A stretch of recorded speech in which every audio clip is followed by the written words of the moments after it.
Design innovation can happen in the most unlikely of places. Now, New York City generates over 1 million tons of compost each year. Now, this site is a part of a much bigger story and a really big idea.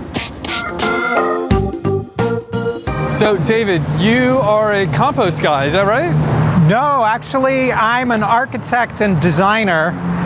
We created a new building product that starts just with earth like this, compost. Take, for example, corn. Take all the waste from growing corn, like the chopped up corn stalks and the husks, and take that waste and make a building product out of it. So this is some agricultural waste, some chopped up corn stover, and you can take this material, combine it with microscopic bits of mycelium, which is the root-like structure of mushrooms. Okay. And then in about 5 days, it grows into a solid object with no added energy. We've created a new kind of architectural brick.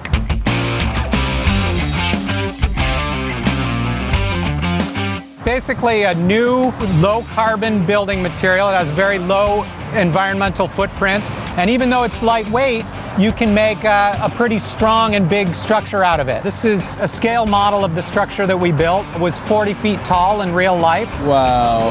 And this was in the courtyard of MoMA PS1 for 3 months of the summer. Outdoors with the rain falling on it, the sun hitting it. Then at the end of the summer, it was a temporary installation, so we had to take it down. We took the bricks, we brought them to this compost site here, crumbled them up into smaller pieces, and then after a couple of months, they returned to soil, which we could start the cycle again with. We could plant new crops and then have a new cycle of life. So we're at the Healthier Materials Library here at Parsons School of Design, and students have really been embracing mycelium here, making everything from wall tiles to bricks, packaging. Conventional materials often have some toxic chemicals in them, or they have a big impact on climate change. Mycelium doesn't, and it actually has positive impacts. So the students are taking this really seriously. I mean, they see the impact that this has on the world. So when they see materials, whether it's mycelium or this innovation in hempcrete here, and they see that this can really have a positive impact. It can be a fireproofing alternative to the kind of insulation that often has a lot of toxic chemicals in it, all while being innovative and leading the next generation of designers. So Justin, these bricks came down and then they came here to you and you started breaking them down, right? Yeah, that's what's amazing about these bricks is that they're actually compostable and they can be just broken apart. The big idea here is that this is part of a whole cycle, right? Yeah, you grow the corn, you make the product, in 50 years when the building is coming down, you can take it and compost it and make more corn, like sort of mimicking a complete ecological system. This is a building material that's non-toxic enough that I would even let my own son take a bite of it. How's it taste, Saul? Like oatmeal.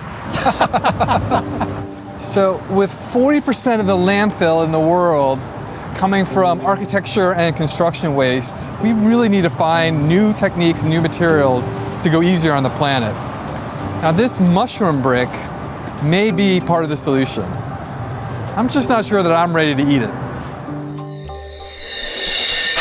You know, the world of design and the world of fine art are actually much more closely related than people think they are. Both involve meticulous observation and then reinterpreting that observation into a manifested artifact. I'm really excited that Jinjin is here at my studio to show how that is going to a whole new level that is going to set the fine art world on fire.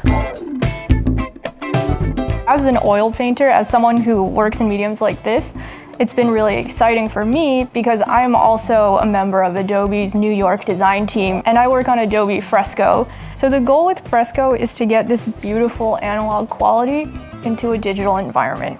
So this is Fresco. Let me show you our digital oil paints. So you'll see when I'm painting here, Oh, wow. we've already got that kind of 3D streaky Looks so texture real. in here.